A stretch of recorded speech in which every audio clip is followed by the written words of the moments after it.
संपूर्ण समाजाला एका सूत्रामध्ये बांधण्याचं काम जर कोणी केलं असेल तर ते सर्वज्ञ श्री चक्रधर स्वामींनी केलं।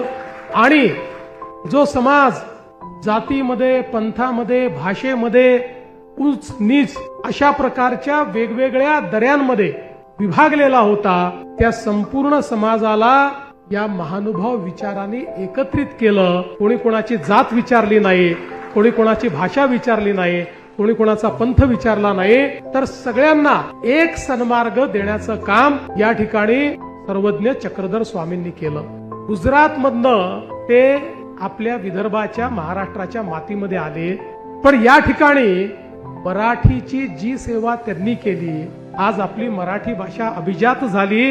या अभिजात भाषेच्या संपूर्ण प्रवासामध्ये 2 ग्रंथ हे अत्यंत महत्वाचे ठरले की ज्यांनी आपल्या भाषेच्या अभिजात असण्याचा पुरावा दिला। त्यातला एक ग्रंथ ज्ञानेश्वरी आहे, तर दुसरा ग्रंथ लीळा चरित्र आहे। ही जी एक प्रचंड मोठी साहित्य निर्मिती ही जर त्या ठिकाणी एक विचारपीठ तयार करून सर्वज्ञ श्री चक्रधर स्वामीजी यांच्या प्रेरणेनं झाली नसती, तर आज कदाचित इतकी समृद्ध अशा प्रकारची आपली भाषा, त्यातले विचार, त्यातली प्रगल्भता आणि त्यात तयार झालेल्या जाणीव